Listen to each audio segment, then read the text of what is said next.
자, 안녕하십니까. 쌈 국어 저자 임재재입니다. 이 강의를 통해서 여러분들의 그 합격의 길을 가는데 길라잡이로서의 역할을 충실히 할 수 있도록 열심히 노력하겠습니다.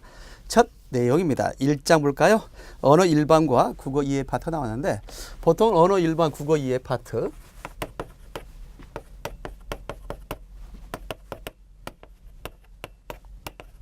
자, 언어 일반과 국어 이해 파트에서는 대체적으로 한 문제 정도가 언급이 될 수 있는데 그렇다면 어떤 내용이 중심이 될까요?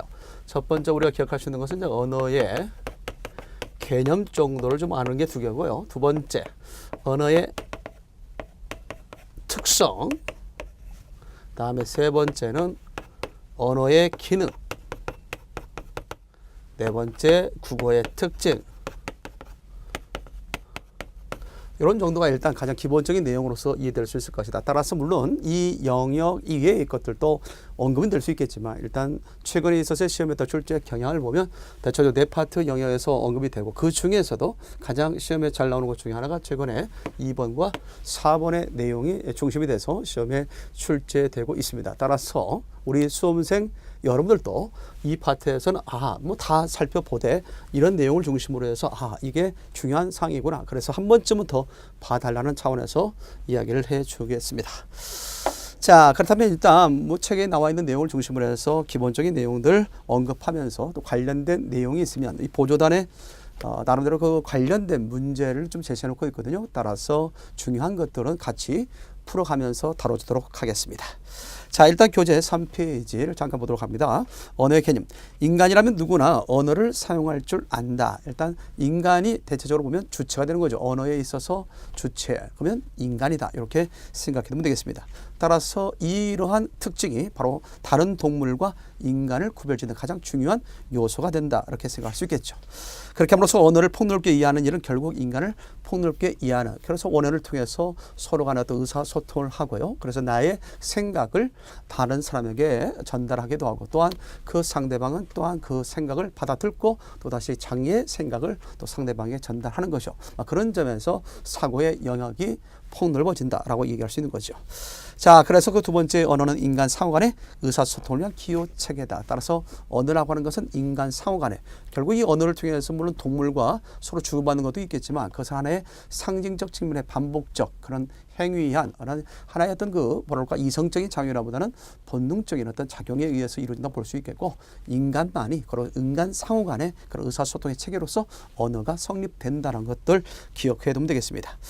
자, 그래서 그렇다면 언어는 어떤 구조를 갖고 있을까?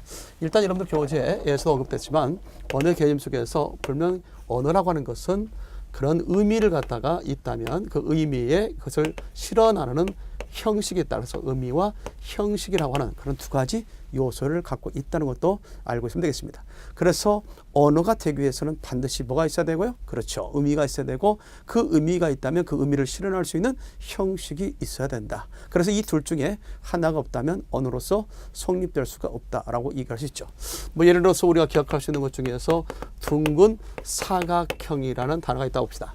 자, 과거에도 역시 일반 공무원 신문제에서 출제된 적이 있습니다만은 둥근 사각형 낼 때 요거는 하나의 기호적인 것은 형식이 되죠. 그러나 이 기호가 담는 이 형식이 담는 의미가 있어야 된다. 자, 사실 그렇다면 이 속에 담는 의미는 있을까 없을까요? 사실 둥근 사각형을 실제 대상이 없죠. 대상은 하나의 의미 덩어리인데 그 대상이 없다라고 하는 것은 결국 이 기호는 형식만 있을 뿐 의미는 없다. 그러므로 언어로서 성립될 수 없다. 뭐에 비춰봤을 때요? 그렇죠. 언어에 있어서의 개념에 비춰봤을 때 이것은 언어로서 성립될 수 없다라고 하는 것을 보여주고 있습니다. 자, 그 다음에 우리 기억하시는 가운데 거기 보면 언어의 내용은 바로 의미다라고 되어 있죠. 따라서 언어의 내면에는 사상과 감정, 즉 의미가 포함되어 있다. 이렇게 해서 언어란 결국 우리 언어의 주체는 인간이 되는 거고 거기에는 형식과 의미가 있다. 그래서 우리가 보통 언어의 3요소를 얘기할 때 바로 인간, 의미, 형식 이렇게 3요소를 들어서 이해하게 된다는 것도 알고 있으면 되겠습니다. 자, 그러면서 이 두 번째 언어와 인간 파트에 관련돼서 한번 볼까요? 여기는 이제 언어와 관계 짓는 것들이 있죠. 근데 언어와 민족, 언어와 사회, 언어와 문화, 언어와 사과에 관계 속에서 이해되는데요. 첫 번째, 언어와 민족입니다. 언어는 민족을 배경으로 형성이 된다. 따라서 거기다 체크해 놓으실까요? 언어는 민족을 배경으로 형성된다 라고 하는 것. 그래서 세상에는 많은 민족들이 있습니다. 그에 따라서 언어들이 성립되고 있죠. 거기에 대응되는 문자가 있냐 없냐는 차치하고라도 결국 여러 민족들이 있고 그 여러 민족에는 그들의 민족어가 있다. 그래서 보통 언어라고 하는 것은 민족을 배경으로 형성된다. 그러나 민족과는 불가분한 관계에 있지 않다. 나눌래야 나눌 수 없는 관계, 필연적인 관계가 아니라는 얘기죠. 왜 그럴까요? 결국 우리나라에서 태어난 아이가 미국으로 어렸을 때 미국에 입양했는데 그 아이가 우리말을 할 때 있고 우리말을 할 줄 모르는 경우를 볼 수 있습니다. 그런 걸 미뤄 볼 때 결국 민족과 언어는 불가분한 관계에 있지 않음을 우리는 알 수 있겠다. 그래서 그 아이가 미국에 있을 때 영어를 하게 되는 것이고 또한 미국에서 태어난 아이가 우리의 나라에 와서 살게 되면 그게 뭐가 되겠어요? 또 제 말을 읽고 모국어를 읽고 우리 말을 갖다 하는 경우를 볼 수 있습니다. 이것은 결국 필연적으로 언어와 민족이 불가분하게 있지 않다는 것을 의미하는 것이다. 그렇게 생각해 두시고 다시 한번 짚으면 언어는 민족을 배경으로 한다. 그러나 언어와는 민족과는 불가분한 관계에 있지 않다. 기억해 두시기 바랍니다. 두 번째, 언어와 사회죠.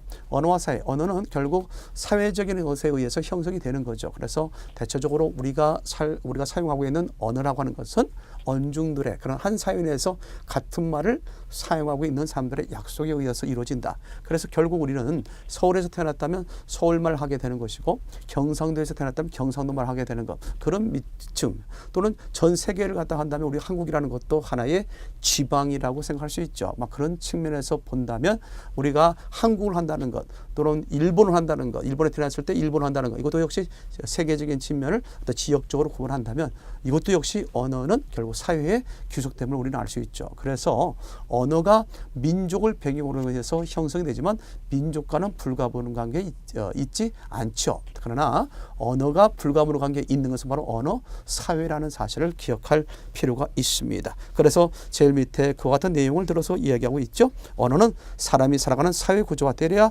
뗄 수 없는 관계를 갖는다라고 하는 것, 그것도 좀 기억해 두시기 바랍니다. 자, 또한 언어는 문화에 관련되어 있죠. 언어는 문화의 한 요소이자 문화를 창조하는 수단이 된다. 그래서 그 문화에 따라서 언어의 어떤 생성의 그런 어휘의 그런 정도가 상당히 달라짐을 알 수 있죠. 우리나라는 아무래도 농경 문화다 보니까 농사와 관련된 용어들이 많이 발달됐고요. 또한 농촌과 도시에 있어서도 역시 그에서 형성되는 말들이 좀 많이 다르죠. 그런 점에서 언어와 문화는 상당히 밀접한 관련이 있다. 그 밑에 에스키모들은 눈과 관련된 말이 발달됐고 오스트레일리아 에서는 아무래도 모래가 많다 보니까 모래에 관련된 어휘들이 상당히 많이 발달되는 것. 이러한 점에서 볼 때 언어는 문화와 상당히 밀접한 관련이 있고요. 문화의 한 요소이자 또한 그 언어는 문화를 창조하기도 한다는 것도 이해될 수가 있겠습니다. 대표로 우리가 기억할 수 있는 것 중에 하나가 뭐냐면 문화의 변동에 따라서 언어에 가장 큰 영향을 미치는 부분이 있는데 바로 문법면이나 의미면 또는 어휘면 있다면 그 중에서 어휘 부분이 상당히 더 많은 영향을 받는다. 그래서 혹시라도 신문지 가운데 문화의 변동에 따라서 가장 큰 영향을 받는 것은 뭐냐 시험문제 나오면 어휘면이다. 거기다가 좀 밑줄 짝 해놓으시고요. 나중에 한번 여러분들에게 설명하겠지만 바로 이와 같은 언어와 문화의 관계성을 얘기할 때 바로 이것은 나중에 언어 특성, 역사성과 관련 지을 수 있다라는 것입니다. 그 다음에 이제 올해도 역시 시험 문제도 출제되기도 했습니다만은 언어와 사고의 관계를 좀 보고자 합니다. 자, 언어와 사고. 언어와 사고는 서로 깊은 관계를 맺고 있다라고 하는 걸 기억해 두면 되겠습니다. 그래서 언어와 사고는 서로 깊은 관계를 갖고 있다. 언어는 하나의 사고 덩어리라 볼 수 있는 거죠. 그런 점에서 언어와 사고의 관계를 얘기할 때 대개적 독일의 철학자인 훔볼트 같은 사람은 이런 언어와 사고의 관계를 얘기할 때 언어가 있어서 생각할 수 있다라는 입장의 언어 우위론을 갖다가 주장하기도 했고요. 또 나아가서 언어가 없어도 또한 사고를 갖다가 우리는 할 수 있다라는 사고 우위론을 말하기도 했습니다. 따라서 언어와 사고의 관계를 얘기할 때 언어 우위론, 사고 우위론에 관련된 내용을 좀 얘기했는데 특별히 우리가 기억할 수 있는 내용들이 있죠. 근데 우리가 보게 되면 그 옆에 보조단의 문제를 통해서 한번 이 내용을 좀 확인하고 가고자 합니다. 근데 다음은 언어와 사고와의 관계를 나타내는 A이다. 언어와 사고에 대한 관점이 다른 것은 뭐냐 그랬을 때 음악가는 언어라는 매개를 통하지 않은 작곡을 한다. 음악가는 언어라는 매개를 통해서 언어를 매개하지 않고도 작곡할 수 있다는 것은 결국 언어가 없어도 생각을 표현할 수 있다는 것이니까 이거는 다분히 사고 우유론적 입장을 얘기했다 볼 수 있겠죠. 새로운 물건이 만들어진 후 이름을 붙인다. 언어에 의해서 사물이 형성된 것이 아니라 사물을 만들고 나서 생각에 의해서 사물을 만들고 나서 그 이후에 언어로서 형식을 정해줬다는 것이니까 이것도 역시 다분히 사고 우유론적 입장이라고 볼 수 있겠죠. 세 번째입니다. 우리 국어에서 성을 표시하는 문법적 범주가 없어도 성을 구별한다. 자, 이런 언어로서 성을 구분하지 않아도 우리는 생각을 통해서 얼마든지 성, 남성이다, 여성이다 이걸 구분할 수 있다는 것을 보여주고 있습니다. 네 번째 답지를 봅시다. 우리 국어에서는 초록, 청색, 남색을 모두 푸르다에서 어린이들이 이 세 가지 색을 혼동하고 구별하지 못한다라고 하죠. 한마디로 이런 것을 뭐라고 할까요? 언어에 의해서 생각이 사로잡히기 때문에 결국 우리는 푸르다를 통해서 기타 색을 갖다가 우리는 근데 여기 나와 있는 파랗다와 푸르다를 구분하지 못하는 그런 것을 갖고 있다. 결국 뭐냐면 생각에 의해서는 나름대로 구분될 수 있겠지만 언어로서 획정됐기 때문에 우리 푸르다와 파랗다를 구분하지 못하는 것. 다분히 언어의 지배를 당하는 걸 볼 수 있겠죠. 이것이 바로 언어 우위론이다. 그래서 최근에도 역시 이런 언어와 사고의 관계의 문제는 더러 잘 출제됐으니까요. 기타 그 내용도 좀 알아두고 넘어가는 게 좋겠습니다. 자, 뒤로 넘겨서 이제 우리가 기억할 수 있는 것입니다. 자, 언어의 특성 부분에 있어서 우리가 할 수 있죠. 자, 언어의 특성 부분에서 이제 가장 시험에 잘 나오는 파트, 잘 나오는 내용이 뭐냐라고 한다면 대체적으로 언어의 특성에 있어서는 크게 네 가지가 중심이 돼서 언급이 될 수 있습니다. 첫 번째가 우리가 기억할 수 있는 것이 자의성, 자의성이라는 게 있겠고요. 그 다음에 두 번째가 사회성, 그 다음에 역사성, 그 다음에 분절성 이런 것들이 이제 시험 문제 더러 잘 나오죠. 이렇게 자의성이다, 사회성이다, 역사성이다, 분절성 이렇게 이제 네 가지가 중심이 되고 물론 기타 언어의 특성이 있습니다만 일단 시험의 중심은 네 가지. 그 중에서도 가장 시험에 잘 나오는 것이 자의성의 문제다라고 이렇게 이야기할 수 있죠. 자, 그렇다면 이와 같은 것에 대해서 이것을 중심으로 해서 언어의 특성 부분을 교재를 보면서 살펴주도록 하겠습니다. 자, 언어의 특성에 있어서 첫 번째 기호성이라는 것은 기본적인 내용이죠. 그런데 언어라고 하는 것의 의미를 우리는 기호에 실려서 보내는 것이기 때문에 다분히 기호성이라는 것은 정리되는 거죠. 그중에 이제 기호에 있어서는 크게 세 가지 유형의 기호성을 딛고 있습니다. 그런데 도상성, 지표성, 상징성이라는 게 있죠. 도상적 기호다 또는 뭐 지표적 기호다, 상징적 기호다 이렇게도 볼 수 있겠습니다. 자, 기호의 유형을 통해서 보면 일단 기호의 형식과 내용 간의 유사성을 바탕으로 하는 것을 우리는 도상성이라고 얘기하죠. 그런데 제품 사용의 어떤 설명서나 화장실에 있어서 남녀의 표시 있어 없어요. 따라서 그 표시를 보면 우리는 뭡니까? 그게 바로 남용인지 남자가 사용하는 것인지 여자가 사용하는지 우리가 알 수 있죠. 이것이 바로 뭐냐면 도상성이다. 도상적 기호다. 그래서 도상적 기호는 대체적으로 그 대상과 형식 간의 유사성을 좀 바탕으로 한 것이다. 이렇게 생각해 보면 되겠습니다. 지표성이라는 것은 뭐냐? 자연적 기호를 통해 지시 대상을 가리키는 것인데요. 대체적으로 우리가 어느 저기 집에서 연기가 나고 있다. 굴뚝에서 연기가 나와 있다면 우리는 어떻게 생각합니까? 아, 밥을 짓고 있구나 이렇게 생각하죠. 그래서 대체적으로 연상성에 또는 인접성이다 또는 다른 말로는 연상성이 나올 수 있거든요. 그런 연산성의 바탕을 둔 하나의 기호성이 뭐냐면 지표적 기호성이다 이렇게 생각할 수 있겠습니다. 뭐 하나 더 예를 든다면 저희 밖에서 누가 문을 뚝뚝뚝 돌린다면 아, 밖에 누가 있다는 것을 우리가 생각하게 되는 거 아니겠습니까? 이것이 바로 뭐냐면 바로 연상적 또는 다시 말해서 인접적 기호성이다 이렇게 얘기할 수 있습니다. 그것은 다분히 지표성과 관련이 있습니다. 자, 윤적이 기호를 통해 지시대상을 가리킨다. 이걸 관습성의 바탕을 두는 게 상징성인데요. 오랜 세월 동안에 우리들은 익혀진 하나의 습관에 의해서 어떤 대상에 대해서 이름을 부여하게 되는데 바로 이와 같은 것이 상징성이다. 상징적 기호책이다라고 얘기할 수 있죠. 우리가 기호성 가운데 언어에서 가장 지배를 받는 기호성은 뭐냐면 바로 이런 상징성이라고 볼 수 있겠죠. 각 나라에서 각 언어 사회에서 오랜 세월 동안 언중들에 의해서 습관에 의해서 익혀진 그러한 것들의 형식을 부여하게 된다라고 할 수 있겠죠. 뭐 그런 점에서 이 상징적 기호책이는 상당히 중요하다라고 얘기할 수 있습니다. 뭐 이렇게 되면 교통 진호 적색이라는 데서 우리 정지라고 이렇게 생각하는 것 이것이 다분히 상징적 기호책이다라고 얘기할 수 있습니다. 이렇게 해서 기호성과 관련해서 잠시 설명했고요. 두 번째 자의성입니다. 자의성의 동그라미 해놓을까요? 가장 시험에 잘 나오는 거죠. 언어 기호의 내용과 형식 사이는 필연적인 관계가 없다. 이 필연적인 관계가 없다라고 하는 것을 우리는 자의성이라고 얘기하게 되죠. 다른 말로는 임의성이다 이렇게 얘기하게 됩니다. 자, 예를 들어서 그 자의성은 뭐냐? 동일한 나라에서 각 동일한 나라가 아니죠. 동일한 대상에 대해서 나라마다 다른 형식을 통해서 표현하는 것.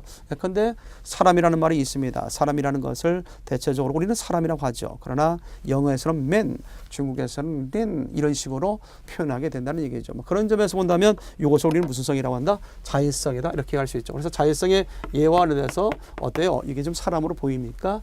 저는 사람으로 보이는데요. 자, 이것이 이제 사람이라고 한다면 우리는 기호를 통해서 이거 대상을 사람이라는 기호를 통해서 제시하죠. 영어에서는 man이라는 것이죠. 그 다음에 한자로는 요원한 기호를 통해서 표현하게 됩니다. 동일한 대상에 대해서 각각의 어떤 형식을 달리해서 표현한다는 것은 결국 의미와 형식의 관계가 필연적인 관계가 아니라는 것을 반증하는 거죠. 이것이 하나의 또한 자의성의 증거가 된다라고 하는 것입니다. 자, 이 밖에 이제 우리가 기억할 수 있는 것이 두 번째 그런 자의성의 증거로서 이해될 수 있는 것이 동음어가 있다, 동의어가 있다. 동음어라는 것은 형식은 같은데 그것들이 지시하는 의미가 다를 것을 때 우리가 동음어라고 하죠. 그런데 그 밑에 예를 들고 있습니다. 말이 있죠. 사람이 하는 말과 그 다음에 타는 말, 그 다음에 우리가 단위로서의 말이 있죠. 한 말, 두 말 할 때 말. 어때요? 형식, 기호는 똑같지만 그들이 각각 의미한 말은 다르다고 얘기할 수 있죠. 그래서 말 관련돼서 알아두시고요. 이 밖에 이제 우리 동의어로서 얘기한다면 동의어라고 하는 것은 뜻이 같은 것을 얘기하죠. 그런데 죽다, 숨지다, 사망하다. 어때요? 다 같죠. 그런데도 불구하고 이런 것들은 어떻습니까? 자, 형식은 다른데 그들이 의미하는 것은 똑같습니다. 그렇다면 언어에 있어서 형식과 의미가 필연적인 관계라면 결국 형식과 의미가 1대1로 대응돼야 되는데 이런 동음을 보든 동의어를 보든 어때요? 1대1 관계가 아니죠. 이런 관계를 우리는 자의적 관계다, 자의성이다 라고 이렇게 얘기할 수 있다는 겁니다. 자, 그런 점에서 또 하나 우리가 연결될 수 있는 내용이 하나 뭐냐면 이게 이제 역사성과도 관련되어 있는데요. 언어는 결국 고정불변한 것이 아니라 결국 이제 변화가 된다는 것을 설명할 수 있는 것인데 이 파트는 좀 더 이제 이 내용은 우리가 좀 다른 특성을 좀 설명한 다음에 이야기하도록 하겠습니다. 일단 먼저 사회성을 좀 보도록 하겠습니다. 사회성은 언어는 개인이 마음대로 바꿀 수 없는 어느 정도의 사회적 약속이다. 그러므로 개인이 임으로 바꿀 수 없다는 거죠. 옛날에 그 페터 빅셀이라는 사람의 책상은 책상이다 라고 하는, 그래서 우리가 관련될 수 있는 그런 사회성에 대한 얘기를 할 수 있는데요. 자, 우리가 소위 책상은 책상일 뿐이죠. 그런데 어느 날 내가 이것이 좀 실증이 났어요. 책상을 책상으로 보는 것에 실증 나서 이 책상을 갖다가 우리가 의자라고 한다면, 그래서 어느 곳에 가서 다른 사람에게 야, 의자 좀 치워, 의자 좀 치워, 책상을 치우라, 책상을 가리키면서 의자를 치운다면 상대방이 나에 대해서 어떻게 생각할까요? 자, 이것이 바로 뭐냐면 같은 사회 내에서 같은 말을 사용하는 사람들의 어떤 약속에 의해서 형성된 기호체계, 그것이 바로 이제 우리가 그걸 사용하는데 이와 관련된 언어적 특성이 사회성이다. 그러므로 개인이 임으로 고치거나 바꿀 수가 없는 것이 바로 사회성. 그래서 쉽게 약속에 의해서 바뀌지 않는다면 바꿀 수 없다라는 차원에서 부역성이라고 달리 말을 하기도 하는 것입니다. 그런 점에서 언어의 가장 궁극적인 어떤 기능으로서의 이런 유배되는 상황이 올 수 있는 것 중 하나가 바로 사회성이다. 오늘날 각종 시험에서 표준어를 묻는다든지 표준어 있지 않습니까? 이 표준어를 묻는다든지 또는 뭐 우리가 어법의 어떤 규정과 관련돼서 그런 사항을 물어볼 때 있지 않습니까? 이건 다 뭐냐면 한마디로 약속에 의한 위배, 우리가 약속대로 하고 있는가? 그것들을 묻는 질문이다라고 이렇게 이야기할 수 있겠죠. 자, 그다음에 역사성이라는 게 뭐냐? 이미 이제 이렇게 자의적 관계에 있었던 언어적인 것들이 형식과 의미가 맺어진다, 약속에 의해서 맺어진다. 이게 사회성이요. 그러나 그 사회라는 것도 역시 보면 우리가 한 세대를 한 30년 놓고 보는데 이 세대의 변화에 따라서 또 세월의 흐름 속에서 언어는 또 변하게 되는 거죠. 왜 그래요? 언어의 주체가 누구라고 했습니까? 인간이라고 했죠. 그러니까 인간이 변하면 그 인간이 사용하는 언어도 달라진다고 볼 수가 있습니다. 예를 들어서 우리가 기억할 수 있는 것이 있습니다. 그거 또한 역사성에 대한 것들을 좀 설명하기 위해서 용벼천가, 우리가 세태적으로 악장 문학의 하나라 볼 수 있는 용벼천가 제2장을 들어서 제시하게 놓는데, 바로 이 언어는 인간이 서로 탄생해서, 즉 우리가 소위 태어나서 신생 또는 성장하다가 또 죽음에 이르기까지 언어라는 것도 이와 같은 신생, 성장, 사멸의 과정을 겪는다라고 얘기할 수 있죠. 그 다음에 표기상에 있어서 형식의 변화도 있을 수 있을 텐데요. 용벼천가 2장과 관련돼서 보면 불이 깊은 난간 바람이 아니밀세 곧 좋고 여름하느니 샘이 깊은 물은 가만히 안 익었을 때 내일어 8월에 가나니, 이렇게 되어 있지 않습니까? 어때요? 보기만 해도 오늘날 좀 표기와는 좀 다르다는 것을 알 수 있죠. 자, 이것은 좀 더 직역한다면 이렇게 되겠죠. 뿌리 깊은 나무는 바람 때문에 아니 흔들릴세. 꽃이 좋고 열매가 많이 여느니 샘이 깊은 물은 가뭄 때문에 아니 그칠세. 내일어 바다로 간다. 이런 표현을 이런 식으로 그 당시 표기는 이렇게 했다는 거죠. 이런 것들이 다분히 역사성과 관련됐다라고 얘기할 수 있습니다. 자, 그렇다면 형식과 의미의 관계 속에 설명했을 때 우리가 원래 형식과 의미는 이무적 관계였다. 그것이 이제 언중들의 약속에 의해서 정해진다. 사회성이다. 그러나 언어의 주체가 인간인 만큼 인간이 신생, 성장, 사멸의 과정을 겪듯이 그 주체인 인간에 의해서 사용되지는 언어도 이와 같은 과정을 겪게 된다. 이것이 바로 역사성이다라고 얘기할 수 있습니다. 그러니까 역사성 역시 앞서 우리가 얘기했던 자의성에 있어서의 그런 증거 가운데 역사성을 설정할 수 있는 이유가 바로 형식과 의미가 필연적인 관계가 아니라는 측면에서 연결될 수 있다는 거죠. 자, 그런데 이런 역사성에 있어서 형식의 변화나 의미의 변화는 동시다발적으로 이루어지지 않는다는 점. 만약에 동시다발적으로 이루어진다면 우리는 언어의 대혼란에 빠지게 될 것이에요. 오늘 사용했던 그런 의미와 내일 사용했던 의미가 완전히 달라지고 형식이 달라진다면 우리는 의사소통이라는 기본적인 언어의 기능을 우리는 사용할 수 없다는 얘기죠. 그런 점에서 우리가 소위 역사성과 관련됐을 때 형식의 변화, 의미의 변화는 것은 개별적이면서도 점진적으로 변한다는 것. 그래서 혹시라도 시험 문제 가운데 언어의 특성에서 역사성에 대한 설명하는데 형식의 변화와 의미의 변화는 동시적으로 이루어진다 하면 틀리게 된다는 것도 아울러 수험생 여러분들 기억해 두시기 바랍니다. 자, 그런 점에서 역사성은 우리가 소위 변한다는 점에서 이제 가역성이라는 말로 우리가 이해될 수 있는 것이고, 사회성은 다른 말로 이제 불역성, 이렇게 얘기할 수 있겠죠. 자, 그 다음에 이제 우리가 언어의 특성에서 하나 더 덧붙여서 얘기한다면 그 자의성에 있어서의 그런 항목의 네 번째 항목에 좀 동그라미를 줘 놓을까요? 의성어나 의태어, 이것을 우리가 소위 상징어라고 얘기합니다. 그런 의성어나 의태어 경우에도 의미와 소리 사이에 필연성은 없는 것을 본다. 필연성은 없는 것을 본다는 것은 결국 이제 우리가 자의성이 있다는 얘기죠. 그래서 모든 언어는 일단 자의성을 전제로 한다. 그런데 이 상징어, 즉 의성어나 의태어만큼은 다소 형식과 의미 사이가 유연적인 또는 필연적으로 느껴질 때가 있어요. 같은 사연에서 같은 말을 사용하는 언중들의 입장에서 보면, 근데 멍멍하면 뭐가 떠오르죠? 그렇죠. 개 울음소리, 개 짖는 소리가 떠오르죠. 꽃기 하면 뭐가 떠올라요? 예, 그렇습니다. 닭 울음소리가 떠오르죠. 이렇게 어때요? 형식에 대해서 그 대상이 떠오를 수 있다는 것은 형식과 의미가 다소 필연적인 관계가 있지 않겠는가 이렇게 생각하지만, 실제 우리나라에 있어서의 그런 강아지 또는 개의 그런 어떤 짖는 소리가 멍멍이라고 하지만 실제 영어권에서는 그것을 바우아우 그렇게 이야기하지 않습니까? 그런 점에서 본다면 동일한 대상에 대해서 그 형식을 달리 표현한다는 것은 결국 이것조차도 형식과 의미가 필연적인 관계가 아니라는 것을 의미하게 되는 거죠. 그런 점에서 혹시라도 시험 문제 가운데 자의성이 약한 것은 뭐냐? 자의성이 약한 것은 뭐냐?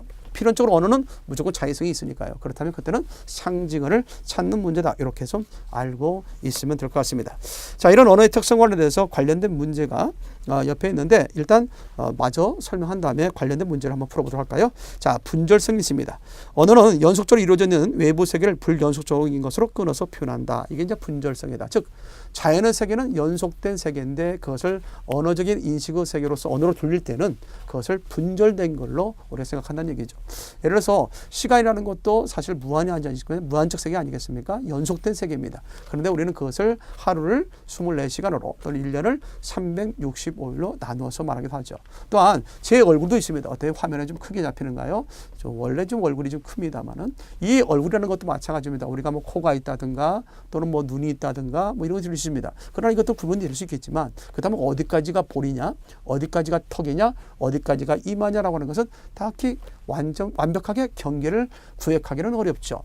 이와 같은 것. 그래서 경계가 원래 없는 것을 경계가 있는 것처럼 얘기하는 것, 연속된 것을 연속되지 않은 걸로 얘기해서 인식해서 표현하는 것, 이것을 언어의 분절성이다. 그렇게 얘기합니다. 다른 말로는 이걸 불연속성이다라고 이야기하게 되죠. 그래서 일단 여러분들이 분절성과 관련해서 시험 문제 출제될 때 가장 대표적으로 나오는 예가 바로 무지개라는 것이죠. 무지개는 빨주노초 파남보라는 7빛깔로 우리가 구별 구별을 해서 색깔을 이야기합니다만은 실제 무지개를 보면 연속된 색깔로 되어 있죠. 그것을 우리는 7가지로 하는 경우도 있습니다. 또 어떤 나라에서는 5가지로 표현하기도 하고요. 또 3가지로 표현하는 경우도 있습니다. 이것 같은 것을 우리 무슨 성이라고 그래요?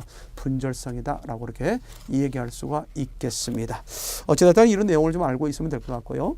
자, 그 다음에 이제 우리 얘기할 수 있는 거 더 나가서 추상성이 있다.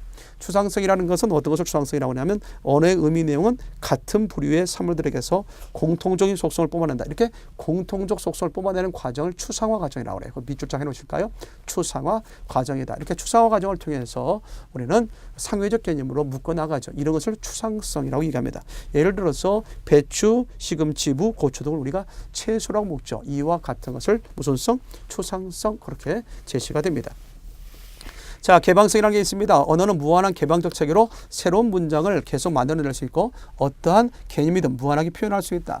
다시 말해서 우리는 언어를 통해서 무한대로 문장을 만들어낼 수 있고 그 문장은 하나의 완결된 사고 단위를 우리 소위 문장이라고 하니까 그만큼 무한대로 사고의 영역을 확장해 나갈 수 있다. 그래서 무한 문장 생성 능력, 무한 사고 확장 능력, 무한 문장 생성 능력, 무한 사고 확장 능력 이런 말만 떴다면 무슨 성? 개방성이다 라고 얘기할 수 있겠습니다. 개방성을 달리 우리는 창조성 그렇게 설명해 주면 되겠죠. 이 밖에 이제 우리가 좀 뼈대에 있는 정말 뭔가 좀 그 의미 있는 언어라고 한다면 그것에는 반드시 문법적 규칙성을 갖는다는 거죠. 그런 점에서 문법적 규칙성, 언어는 그것을 올바르게 사용하기 위한 규칙이 있다는 특성. 그래서 문장이 옳고 그름을 판단할 수 있게 하는 언어의 특성이 바로 뭐다? 규칙성이다. 그래서 꽃이 피다라고 할 때 꽃 다음에 받침문절 다음에 주격사 이가 와야 맞는데 꽃이 피다 할 때 관형격 조사 의가 오면 이거는 문법적으로 틀린다. 그래서 우리가 딱 보더라도 이게 어색하다는 것, 사실 우리말을 사용하고 있는 사람들, 언중들에 있어서 이런 것들을 보고 이게 비문법적이다, 문법적이지 않다, 배우지 않더라도 어색하게 느껴지는 것, 이것을 바로 우리 인간들의 결국 우리 언중들의 문법적 능력이라고 얘기하게 되죠. 그래서 우리 본시 우리 같은 사회에서 같은 말을 사용하는 언중들은 일정한 문법적 능력을 머릿속에 갖고 있는 거죠. 공이 다 똑같이 갖고 있습니다. 다만 그것을 우리가 시각적으로 앞으로 이제 문법을 배우게 될 텐데 그것을 시각적으로 문자로서 영어로서 이해하니까 그러는데 굳이 그걸 배우지 않더라도 우리는 문법적으로 말을 하게 되죠. 그래서 꽃이 피다라고 하지 누가 여기처럼 꽃이 피다, 꽃에 피다 이런 표현으로 관형교사 을을 사용하지는 않는다는 것을 우리는 볼 수가 있겠습니다. 자, 그런 내용에 대해서 이제 언어의 특성인데 그중 언어의 특성에서 가장 시험에 잘 나오는 것은 몇 가지? 4가지. 자의성 문제, 사회성 문제, 역사성 문제, 분절성. 그 중에서도 가장 공무원 시험 문제 자주 나왔던 것이 바로 자의성의 문제였다라고 얘기할 수 있습니다. 자, 예를 들어서 한 문제를 풀어보도록 할까요? 보조단에 있는 문제 관련돼서 한번 생각해 보도록 하겠습니다. 자, 2번째 문제를 한번 볼까요? 다음 중 언어의 특성과 그 예가 잘못 연결된 것은 이와 같이 쌈국어는 내용을 좀 정리한 다음에 그 옆에 보조단에 관련된 문제를 제시해 줌으로써 여러분들이 그 학습 효과를 높이고자 했습니다. 그렇게 해서 바로바로 문제와 해결되는 내용 그 얘기를 알 수 있도록 그렇게 바랍니다. 특히 쌈 기본 시리즈 중에서 이제 우리 쌈 기본 선은 이와 같이 내용을 중심으로 해서 관련된 문제를 옆에 보조단에 설정했고요. 이제 이것과는 별도로 이제 단원별로 또 쌈 문제집이 따로 있는 거죠. 그래서 좀 더 우리가 기존에 다뤄봤거나 또는 다루지 않았던 신선한 그런 어떤 문제들도 역시 이제 단원별 문제집을 통해서 좀 더 집중해서 볼 수 있다는 그런 장점이 있는. 그래서 대체적으로 기본 교재들이 갖고 있는 다른 교재들이 갖고 있는 기본수와 예상 기출 문제를 이렇게 섞어놓은 그래서 1000페이지 정도 1권, 2권, 3권 여러 권으로 분권할 수 있는 그런 어떤 책에 비해서 바로 본 책은 이런 정도로 집중도를 높이기 위해서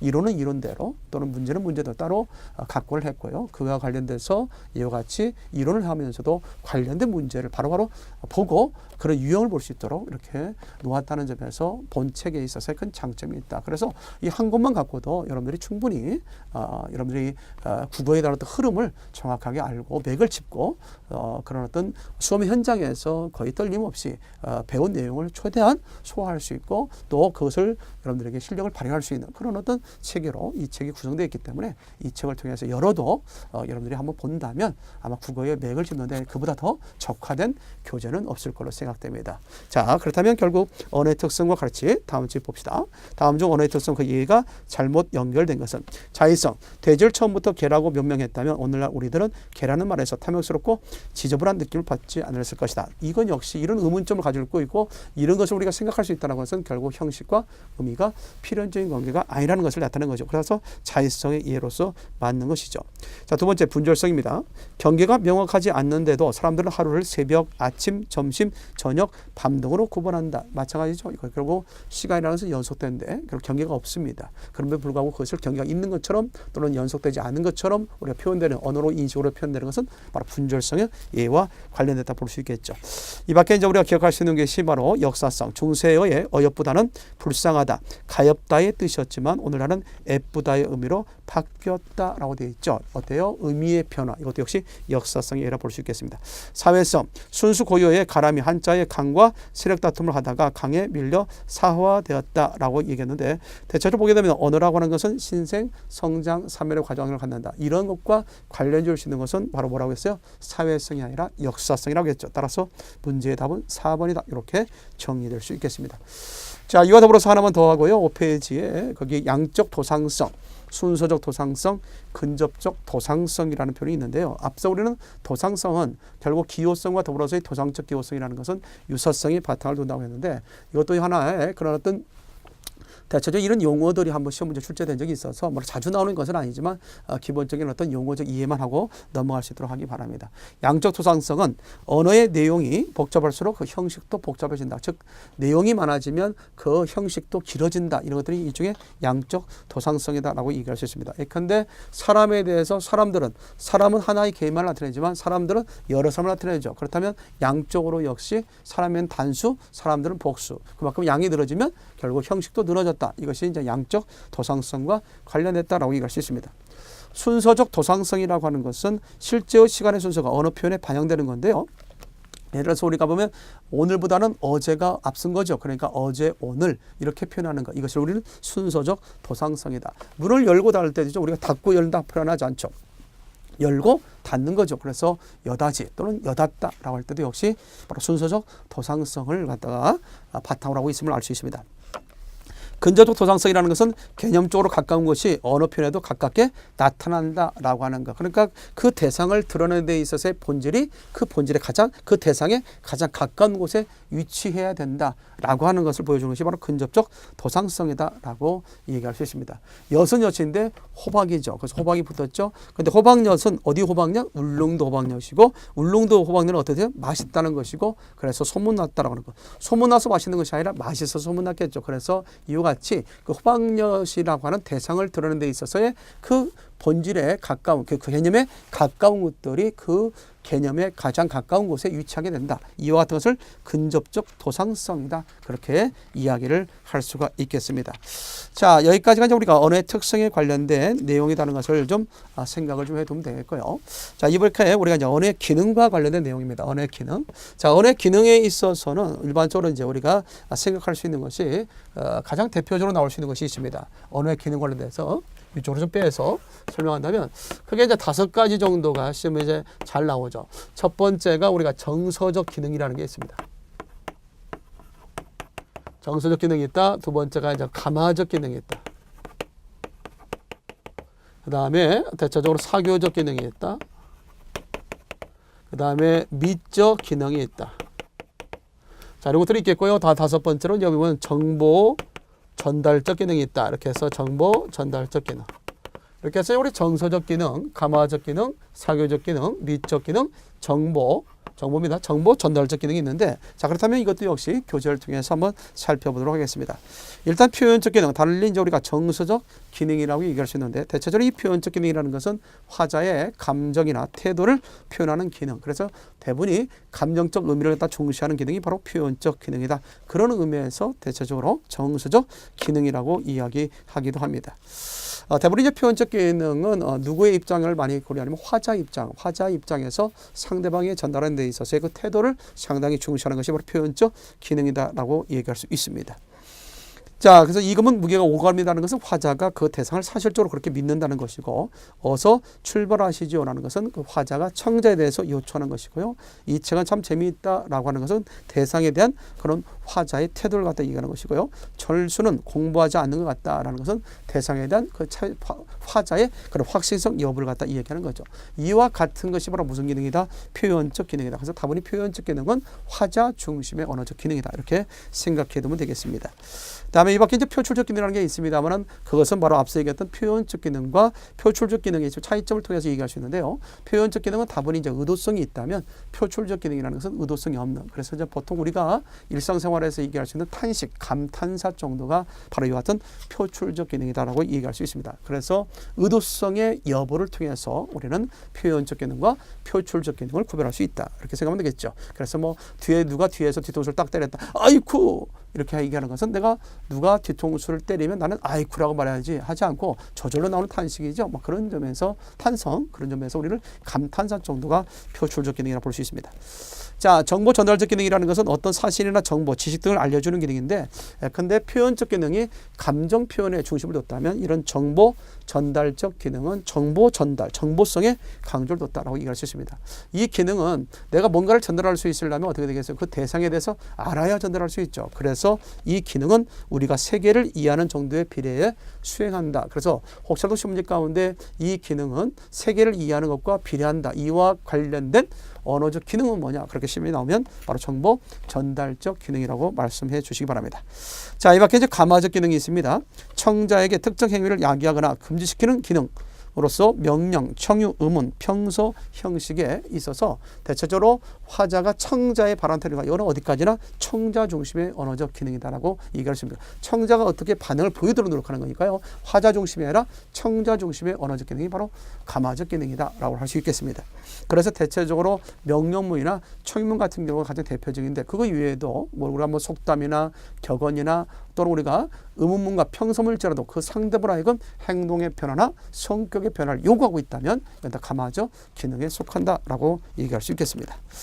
자, 친교적 기능이 있습니다. 친교적 기능이라는 것은 화자, 청자 간의 유대 관계를 갖게 하는 것. 그래서 화자와 청자 간의 쌍방 간의 관계가 가장 대표적인 관계가 바로 친교적 기능이다라고 얘기할 수 있죠. 우리가 사실 뭐 처음 사람 만났을 때 인사말 나누겠죠. 안녕하십니까? 안녕하세요. 라고 하는 것. 이것이 바로 뭐냐면 친교적 기능과 관련되어 있다. 그래서 우리나라 사람들이 이렇게 좀 인사도 뭐 잘하는 건 아니지만 그래도 그와 같은 표현을 많이 하려고 노력하죠. 그러다 보니까 우리나라적 습관에 의해서 미국에 이민 간 사람이 아침마다 옆집 브라운시를 만나면 안녕하십니까? 어디 가십니까? 이렇게 인사말 건넸다가 처음에는 그냥 무던하게 넘겼던 그 브라운시가 나중에는 경찰에 신고했다는 말도 있지 않습니까? 저 사람은 사생활을 갖다가 침해하는 그런 거죠. 그래서 큰 문화적인 어떤 그 차이에 의해서 크게 오해를 받아서 그것들이 결국 법으로 다스려지는 그런 경우도 있었다라는 얘기를 들은 적이 있습니다. 자, 여러 가지가 이제 우리가 친교적 기능과 관련된 내용이다라고 얘기할 수 있겠고요. 하나 더 한다면 뒤쪽으로 넘겨서 미학적 기능이라는 게 있어요. 이 미학적 기능은 달리 이제 미적 기능이다. 또는 뭐 미학적 기능이라는데 주로 이런 미학적 기능은 언어를 좀 어떤 의도를 갖고 꾸미는 거죠. 막 그런 점에서 본다면 이것은 주로 이제 문학적인 걸 속에서 많이 사용되기 때문에 그 중에서도 시에서 많이 사용되기 때문에 미학적 기능을 달리 시적 기능이다라고 이게 얘기할 수 있죠.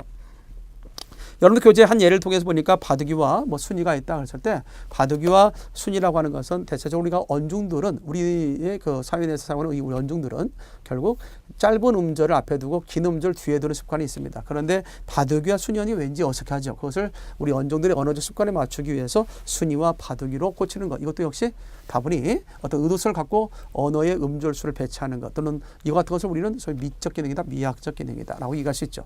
특히 시 같은 데에서 이러한 것들을 많이 활용하죠. 그런 점에서 미학적, 미적 기능과 연결져서 생각해 볼 수 있다는 것도 알고 있으면 될 것 같습니다.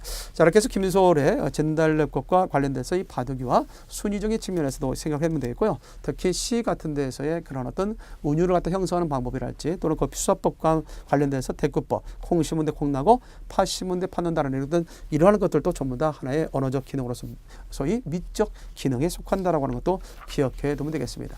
하나만 여기서 더 설명하고 이 시간 관련된 내용을 좀 마무리하고자 하는데요. 대체적으로 언어의 기능에 있어서 우리가 앞서 설명했던 것처럼 똑같은 말이라도 언어적 맥락에 있어서 기능의 형태가 다를 때 있습니다. 예컨대 똑같은 날씨 이야기할지라도 아이고 날씨가 참 좋군요. 아 그렇군요 라고 했다면 서로 주고받는 것 가운데 이것은 다분히 사교적 기능에 속하는 거죠. 그러나 아이고 여보 날씨가 좋아요 라고 하는 일요일날 아침에 아내가 남편을 깨우게 됩니다. 날씨가 좋다고 얘기합니다. 이러한 아내의 간접적인 표현으로 볼 때 이것은 남편으로 하여금 밖에 나가자 잠만 자지 말고 이렇다면 상대방으로 하여금 어떤 행동의 변화를 가져오게 하는 것이죠. 뭐 그런 점에서 다분히 이것은 감화적 기능에 속한다라고 얘기할 수 있습니다. 자 그러면서 또 이렇게 얘기할 수 있죠. 내일 날씨는 어떻습니까? 제가 모르는 것에 대해서 상대방에게 그 정보를 취하고자 하는 거죠.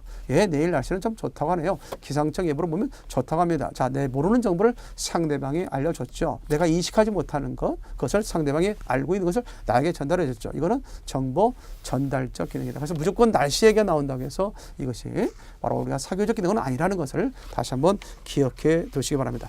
자, 이 시간 우리는 무엇을 배웠습니까? 그렇죠. 언어의 그런 개념을 통해서 또는 언어의 개념과 또는 언어와 인간 또는 언어 특성, 기능에 대해서 쭉 살펴봤습니다. 특히 그 언어의 특성 부분에서 가장 중요한 것은 자의성에 대한 이야기, 이 밖에도 이제 분절성, 사회성, 역사성에 대한 얘기가 상당히 시험에 잘 나왔고요. 최근에는 분절성도 시험 문제 출제된 적이 있습니다. 이 밖에 언어의 기능에서 가장 시험에 잘 나올 수 있는 것이 이제 정서적 기능이랄지 또는 감화적 기능, 미적 기능, 뭐 사교적 기능, 정보 전달적 기능 크게 5가지 유형이 있죠. 뭐 그런 것들에 있어서 답이 나올 수 있습니다. 자, 지금까지 그래서 이와 같은 내용을 봤고요. 다음 시간에 있어서는 이제 국어의 이해 파트로 넘어가서 설명해 주도록 하겠습니다. 다음 시간에 봐요.